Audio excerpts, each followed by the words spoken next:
আমি যেটা দেখতেছি ভারতের এটা থামবে না। ভারত 30-35 টুকরায় বিভক্ত হয়ে যাবে।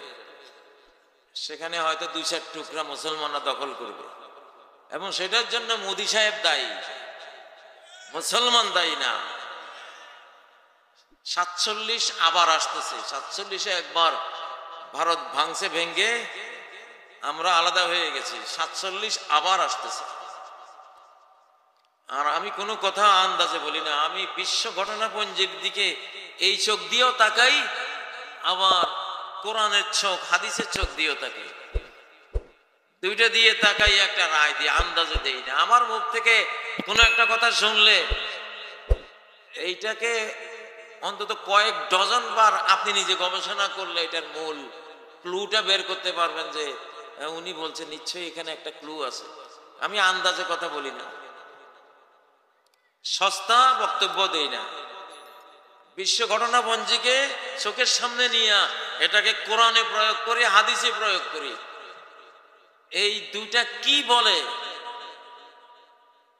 তো এখন যে বললাম মোদি সাহেব নিজে ভারতকে টুকরা টুকরা করে ফেলতেছেন, একটা হাদিস আছে নুআইম ইবনে হাম্মাদের কিতাবুল ফিতানের হাদিস 1122 নম্বর হাদিস, ইয়াগজু কওমুন মিন উম্মতি আল হিন্দা, আমার উম্মতের একদল হিন্দুস্তানের বিরুদ্ধে লড়বে, ফায়াফতাহুল্লাহু আলাইহিম, ওই যুদ্ধে আল্লাহ তাআলা হিন্দুস্তান বাহিনীকে জয় দেবেন না, আমার উম্মতকে জয় দেবেন।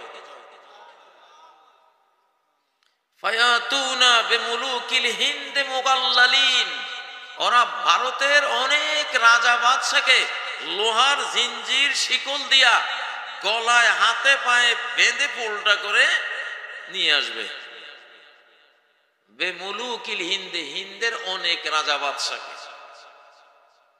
হিন্দুস্তান যদি এক রাষ্ট্র হয়, বাদশা কয়জন হবে? একজন, ঠিক না? এই যুদ্ধকালে যদি এক রাষ্ট্র থাকতো তাহলে বলতেন, নবীজি বলতেন ফায়াতুনা বিমালিকিল হিন্দে মুগাল্লালান, হিন্দুস্তানের প্রেসিডেন্টকে বা রাজাকে আমার উম্মতের ওই বাহিনী অ্যারেস্ট করে শিকল দিয়ে বন্দি করে নিয়ে আসতে হবে। একজনের কথা বলতো, কিন্তু নবীজি বলছেন বেমুলুকিল হিন্দে, হিন্দের যত রাজা বাদশা। তার মানে হিন্দুস্তান আগামী কিছু সময়ের মধ্যে বহু ভাগে বিভক্ত হবে, প্রত্যেক ভাগের একজন প্রেসিডেন্ট রাজা হবে। এই হাদিসে একটা বিশ্ব সংবাদ দিয়ে দিলাম মোদি সাহেবদের। এই হাদিস থেকে অব্যর্থ নির্ভুল বিশ্ব সংবাদ।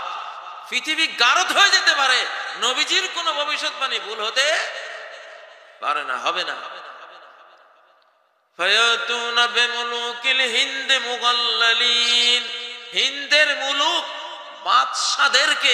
বাদশাদেরকে মানে শিখরা খালিস্তান নিয়ে গেলে ওখানে এক বাদশা, কাশ্মীর আলাদা হয়ে গেলে ওখানে এক বাদশা, মুসলমান 35 কোটি মুসলমান বিশাল অঞ্চল নিয়ে গেলে ওখানে আরেক বাদশা, 7 সিস্টার আলগা হয়ে গেলে 7 বাদশা, ঠিক নয় কি? এই হাদিসের মধ্যে বাংলাদেশ থেকে এখানে ইউটিউবের মাধ্যমে আমি আশা করি এই সংবাদ ভারত পর্যন্ত যাবে।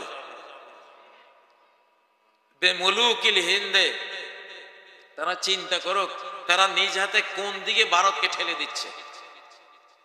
শান্তিতে আসো, থাকো, গন্ডগোল করো না।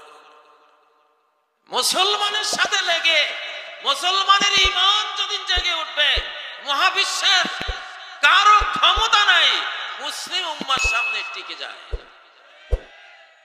শুধু একটা ঐক্যের দরকার, আর একটা ঈমান, একটা ঐক্য আর একটা ঈমান, আর কিছু লাগবে না।